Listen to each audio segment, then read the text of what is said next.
Pero, ¿en qué consiste el arrepentimiento?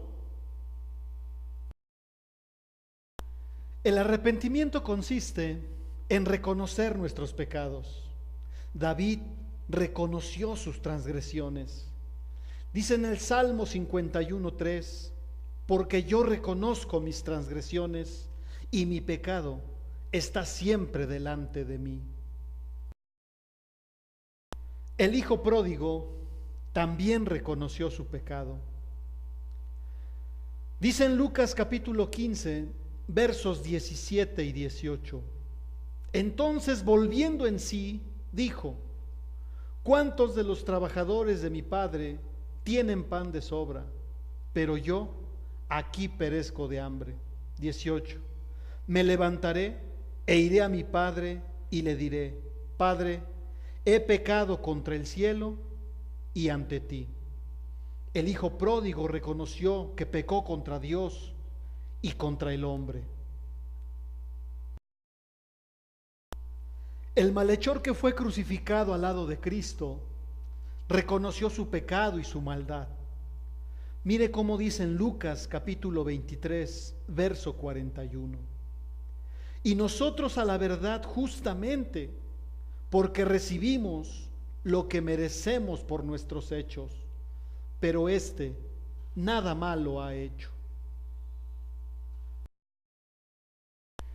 El arrepentimiento también consiste en sentir tristeza por haber ofendido a Dios.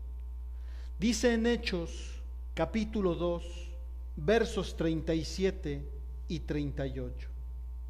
Al oír esto, compungidos de corazón, le dijeron a Pedro y a los demás apóstoles: hermanos, ¿qué haremos?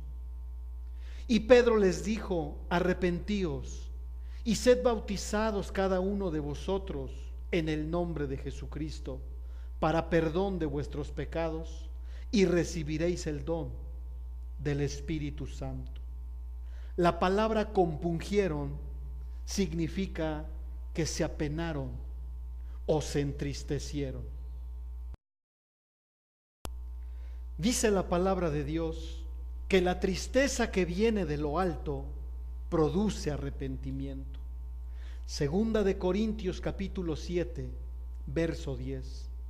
Porque la tristeza que es conforme a la voluntad de Dios produce un arrepentimiento que conduce a la salvación, sin dejar pesar, pero la tristeza del mundo produce muerte.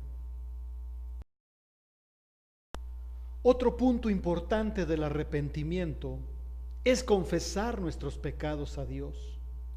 Dice en el Salmo capítulo 32 y en el verso 5: te manifesté mi pecado y no encubrí mi iniquidad.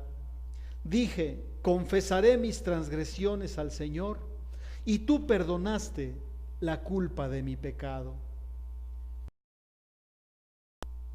Cuando confesamos nuestros pecados, Él es fiel y justo para perdonarnos. Dice primera de Juan capítulo 1, verso 9: si confesamos nuestros pecados, Él es fiel y justo para perdonarnos y para limpiarnos de toda maldad. Otro punto importante del arrepentimiento es abandonar el pecado.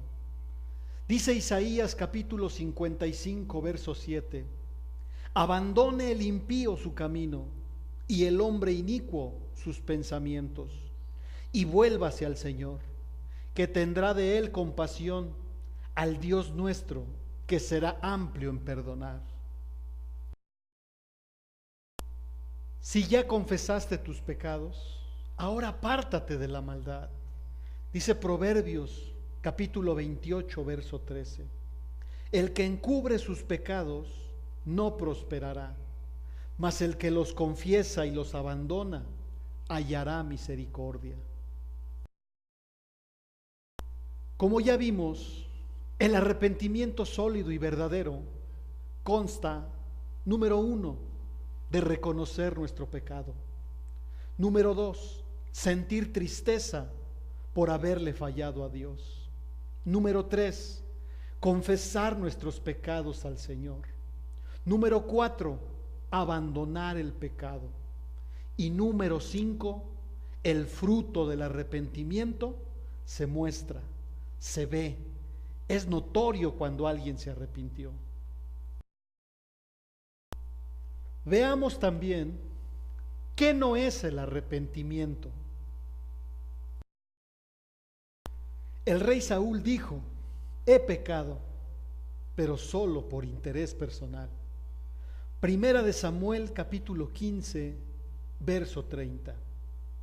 Y Saúl dijo: he pecado, pero te ruego que me honres ahora delante de los ancianos de mi pueblo y delante de Israel, y que regreses conmigo para que yo adore al Señor tu Dios.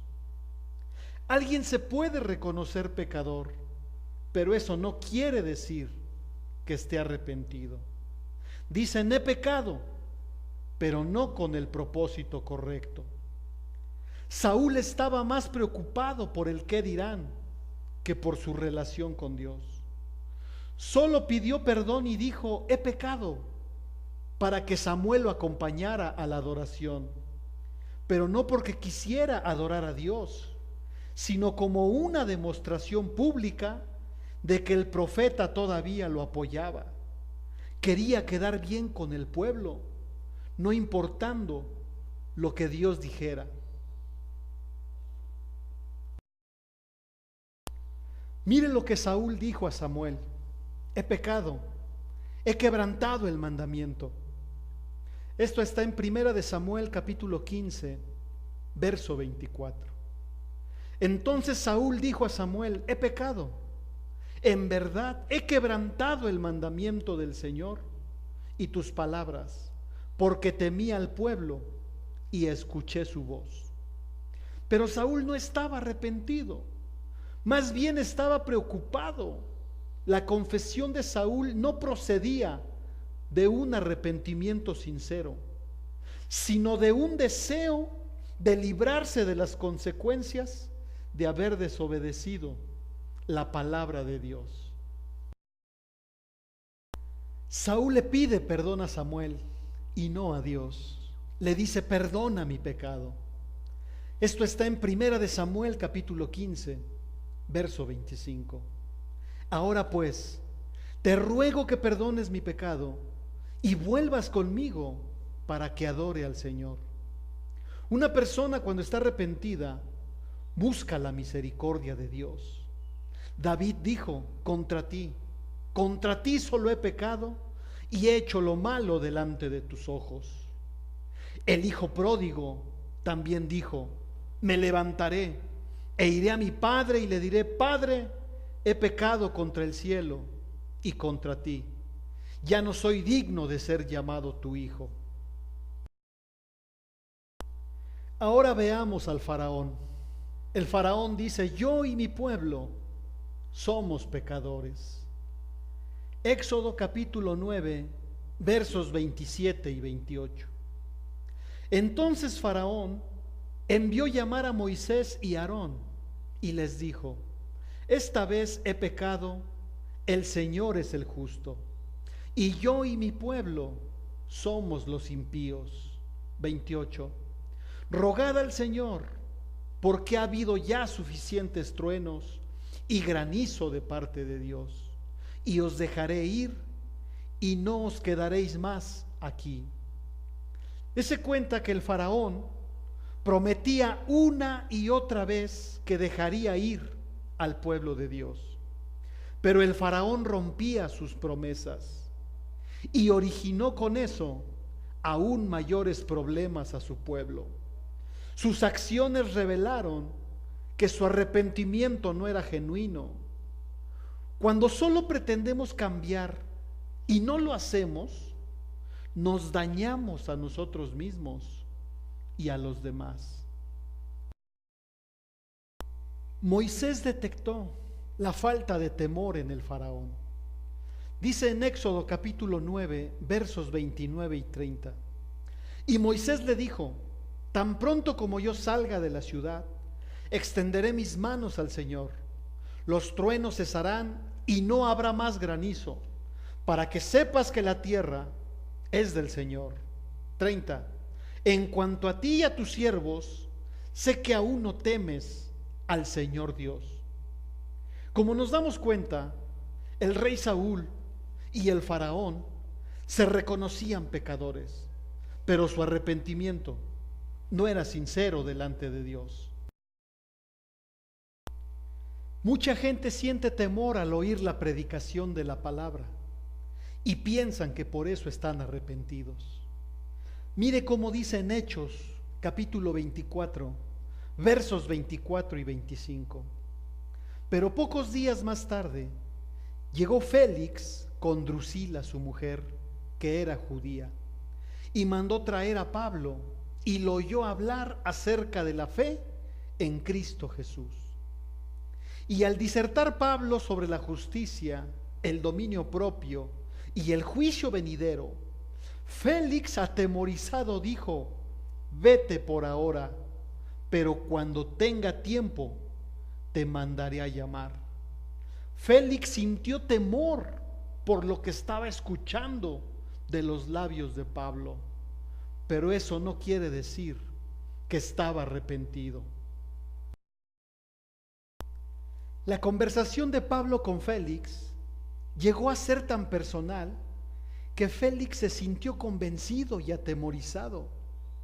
Las palabras de Pablo fueron interesantes hasta que Pablo habló de la justicia, el dominio propio y del juicio venidero.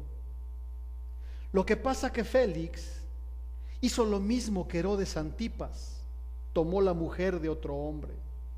Cuando Félix se sintió confrontado, le dice a Pablo: vete por ahora, cuando tenga tiempo te mandaré a llamar. Muchas personas se sentirán atraídas por el Evangelio, siempre y cuando no se sientan confrontados por su manera de vivir. Esto nos enseña que escuchar el Evangelio y sentirse atemorizado no indica que verdaderamente estés arrepentido. Ahora veamos que el rey Agripa creía en los profetas, mas no estaba arrepentido. Hechos capítulo 26, versos 27 y 28. Rey Agripa, ¿crees en los profetas? Yo sé que crees. 28. Y Agripa respondió a Pablo: en poco tiempo me persuadirás a que me haga cristiano. Como nos damos cuenta, el creer no es suficiente. Los demonios también creen en Dios, pero tiemblan de pavor. Dice Santiago capítulo 2, verso 19. Si tú crees que hay un solo Dios, de acuerdo, también los demonios creen y se estremecen de pavor. El arrepentimiento verdadero tiene señales, tiene fruto. Hechos capítulo 26, verso 20. Sino que anuncie primeramente a los que están en Damasco y Jerusalén, y por toda la tierra de Judea, y a los gentiles que se arrepintiesen y se convirtiesen a Dios, haciendo obras dignas de arrepentimiento.